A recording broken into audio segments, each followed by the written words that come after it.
ಯಾರಿಗೆ 660 ರೂಪಾಯಿ ಒಂದು ಒನ್ ವೇ ನಿಮಗೆ ಟನಲ್ ಕಟ್ಟಕ್ ಸಾಧ್ಯ ಇಲ್ವೋ ಅಂತವ್ರಿಗೆ ಅವಕಾಶನೇ ಇಲ್ಲ. ಇದು ಹೇಗಾಗಿದೆ ಅಂತಂದ್ರೆ ಈ project for the rich by the rich benefiting the rich. ಇದು ಈ ಟನಲ್ ಪ್ರಾಜೆಕ್ಟ್ ನ ಒಂದು ಉದ್ದೇಶ. ಇನ್ನು ಯಾವ ಮಟ್ಟದಲ್ಲಿ ಭ್ರಷ್ಟಾಚಾರ ತಾಂಡವವಾಡ್ತಾ ಇದೆ ಈ ಪ್ರಾಜೆಕ್ಟ್ ನಲ್ಲಿ ಅನ್ನೋದಕ್ಕೆ ಈ ಡಿಪಿಆರ್ ನಲ್ಲಿ ಇರುವಂತಹ ಪ್ರಾಜೆಕ್ಟ್ ನ ಒಂದಿಷ್ಟು ಡೀಟೇಲ್ಸ್ ನೋಡಿ. ಅಂಡ್ ದಯವಿಟ್ಟು ಹೋಗಿ ಈ ಪ್ರಶ್ನೆಗಳನ್ನ ನೀವು ಉಪಮುಖ್ಯಮಂತ್ರಿಗಳಿಗೆ ಬಿಜೆಪಿ ಅವರು ಕೇಳ್ತಾ ಇದ್ದಾರೆ, ಸಾಮಾನ್ಯ ಜನ ಕೇಳ್ತಾ ಇದ್ದಾರೆ ಅಂತ ಹೋಗಿ ಈ ಪ್ರಶ್ನೆ ನೀವು ಕೇಳಿ, ಅವ್ರಿಗೆ ಉತ್ತರ ಕೊಡ್ಲಿ ಅವರು. ಇದನ್ನ ಈ ಡಿಪಿಆರ್ ನ ಈ ಸ್ಕ್ರೀನ್ ನೀವು ರೈಟ್ ಸೈಡ್ ಅಲ್ಲಿ ನೋಡ್ತಾ ಇದ್ದೀರಿ. ಅಲ್ಲಿ ಮೇಲ್ಗಡೆ ಏನಂತ ಇದೆ, detailed project report for phase 3A of Bengaluru metro ಅಂತ ಇದೆ. ಕಾಣಿಸ್ತಿದ್ಯಾ ನಿಮ್ಗೆಲ್ರಿಗೂ? ಇಲ್ಲಿ ನೋಡಿ, ಈ ಕಾಣುತ್ತೆ ನೋಡಿ, ರೈಟ್ ಇಲ್ಲಿ. ಹಾ,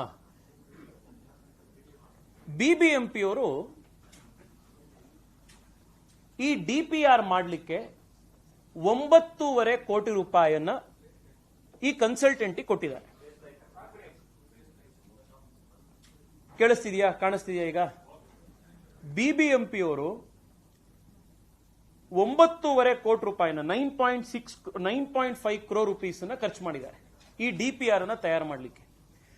ಈ ಡಿಪಿಆರ್ ನಲ್ಲಿ ಈ ಕನ್ಸಲ್ಟೆಂಟ್ ಮಾಡಿರೋದು ಏನು ಅಂದ್ರೆ, ಅವ್ರು ಸ್ವಂತ ಸ್ಟಡಿ ಮಾಡಿದ್ರ? ಮಾಡಲಿಲ್ಲ.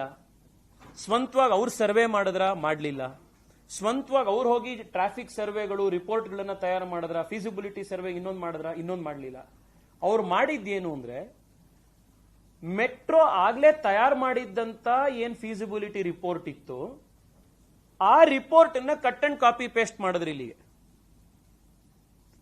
Ctrl+V Ctrl+C ಒತ್ತಿದ್ರು.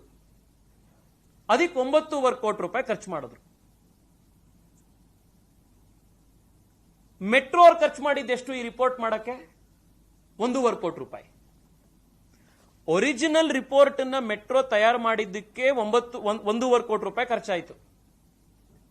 ಆ ರಿಪೋರ್ಟ್ ಅನ್ನ ಕಾಪಿ ಮಾಡಿದ್ದಕ್ಕೆ ಬಿಬಿಎಂಪಿ ಅವರು 9.5 ಕೋಟಿ ರೂಪಾಯಿ ಖರ್ಚು ಮಾಡಿದ್ರು.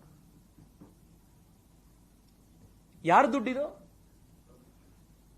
ಇದನ್ನ ಇವತ್ತು ಯಾರು ಪ್ರಶ್ನೆ ಕೇಳ್ತಾ ಇರೋರು? ಇದು ಏನಾಯ್ತು? ಇದಕ್ಕೆ ಎಷ್ಟು ಕನ್ಸಲ್ಟೆನ್ಸಿಗೆ ಎಷ್ಟು ದುಡ್ಡು ಕೊಟ್ರಿ? ಕನ್ಸಲ್ಟೆಂಟ್ ಯಾವ ಸ್ಟಡಿ ಮಾಡಿದ್ರು? ಯಾವ ಆಧಾರದ ಮೇಲೆ ಇವತ್ತು ನೀವು ಇದನ್ನ ಟೆಂಡರ್ ಕರೆಯಕ್ಕೆ ಹೋಗ್ತಾ ಇದ್ದೀರಾ?